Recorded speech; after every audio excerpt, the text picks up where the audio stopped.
Hello बच्चों, आज हमारा क्वेश्चन है एक्सरसाइज 6.2 से क्वेश्चन नंबर 5 करेंगे।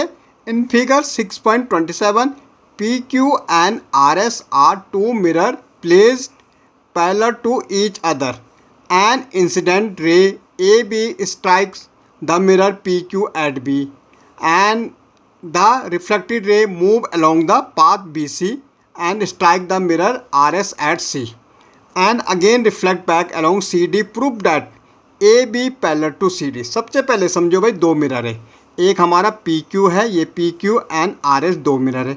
यहाँ से एक रेज आई, यहाँ टकराई, यहाँ से रिफ्लेक्ट हुई और C पे चली गई, C से रिफ्लेक्ट हुई फिर D की तरफ चली गई। अब यही हमें कह रहा है, तो अब हमें प्रूव करना है, भाई AB, भाई ए बी पैरेलल है किसके, सी डी के। ये हमें इसमें प्रूव करना है। दे क्या रखा है हमें, भाई हमें दे रखा P Q N R S दे रखा है। ये क्या हमारी parallel, P Q N place parallel to. तो हमें जो गिवन है वो हमें दे रखा पी क्यू पैरेलल किसके, आर एस के। ये दोनों शीशे आपस में क्या पैरेलल है। अब एक इंसिडेंट रेज यहाँ टकर रही और फिर रिफ्लेक्ट होके कहाँ जा रही, सी पे जा रही, बी सी की तरफ इसका रास्ता है, सी पे टक्कर रही फिर और रिफ्लेक्ट हो रही डी की तरफ। ओके, तो सबसे पहले हम इसमें एक कंस्ट्रक्शन करेंगे। क्या करेंगे, यहाँ पे हम क्या करेंगे, परपेंडिकुलर खींचेंगे, इसको हम नाम देते हैं एम। और यहाँ भी हम एक परपेंडिकुलर खींचेंगे, इसको हम नाम देंगे एन। ओके, तो कंस्ट्रक्शन सबसे पहले हमने क्या कंस्ट्रक्शन किया वो हम करेंगे।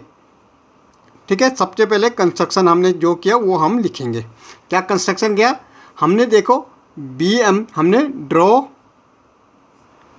B M perpendicular to P Q. भाई हमने बी एम परपेंडिकुलर किया पी क्यू के। ओके, और सेकंड हमने सी एन परपेंडिकुलर बनाए हमने आर एस के। ओके, अब देखो जब हमारी रे क्या यहाँ क्या इंसिडेंट हो रही तो ये रिफ्लेक्ट हो रही, तो हमें मालूम है यहाँ हम एंगल 1 ये एंगल 2 ये एंगल 3 ये एंगल 4। तो हमें मालूम है जहाँ पे हमारी रेज क्या होती है, इंसिडेंट होती और रिफ्लेक्ट होती, वो एंगल हमारे क्या होते हैं, इक्वल होते। भाई angle of incidence is equal to angle of reflection. तो हम कह सकते हैं भाई एंगल 1 इक्वल टू एंगल 2। और यहाँ भी देखो रे यहाँ इंसिडेंट हो रही फिर रिफ्लेक्ट हो रही, तो हम कह सकते हैं एंगल 3 इक्वल टू एंगल 4। भाई ये क्यों इक्वल हुए, because law of reflection. Okay, हमें पता है कि फिजिक्स में हम कहते हैं कि जहाँ पे इंसिडेंट रे क्या करती, इंसिडेंट होती पड़ती है और रिफ्लेक्ट होती, वो एंगल हमारे क्या होते, इक्वल होते। Angle of incident equal to angle of reflection. तो ये दोनों इक्वल हो गए, ये दोनों इक्वल हो गए। ओके, ये हमने बोला ये 1 है, ये हमारा 2 है।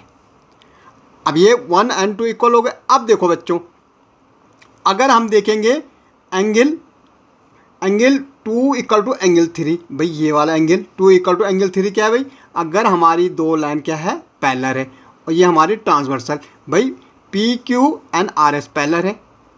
ठीक है, और ये हमारी बी सी क्या ट्रांसवर्सल जा रही, तो हम कहते हैं angle 2 equal to angle 3 alternate interior angle हो जाएगा।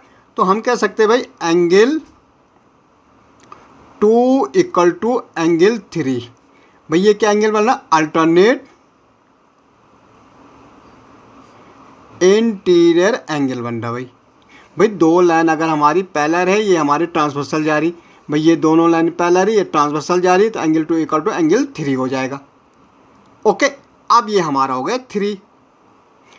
अगर आप अब देखोगे एंगल 1 इक्वल टू एंगल 2 है, एंगल 3 इक्वल टू एंगल 4 है, एंगल 2 इक्वल टू एंगल 3 है, मतलब ये इसके बराबर है। मतलब ये सारे एंगल आपस में क्या हमारे इक्वल हैं। ओके, तो हम क्या कह सकते हैं, तो भाई अब देखो तो हम क्या कह सकते हैं, एंगल 1 इक्वल टू एंगल 2 है, एंगल 3 इक्वल टू एंगल 4 है, एंगल 2 इक्वल टू एंगल 3 है। तो हम क्या लिख सकते हैं उसको, एंगल ए बी 1 और 2 को अगर हम ऐड करेंगे, ऐड 1 2 3 ऐड 1 2 3, अगर हम इनको ऐड करेंगे तो क्या आ जाएगा भाई, angle 1 plus angle 2 equal to क्या आ जाएगा, एंगल 3 प्लस एंगल 4 आ जाएगा। ओके, तो भाई हम एंगल 1 एंड 2 का अगर देखेंगे हम ऐड करके तो क्या बन रहा, एंगल ए बी सी बन रहा, और यहाँ बी सी 3 और 4 क्या बना, B C D, angle B C D, जो कि हमारे क्या अल्टरनेट इंटीरियर एंगल बन रहा, अल्टरनेट इंटीरियर एंगल है। और जब हमारे ये इक्वल है तो हम कह सकते हैं कि भाई जब हमारे ये इक्वल हैं, अल्टरनेट इंटीरियर एंगल इक्वल है, तो हम कह सकते A B parallel to C D. Okay.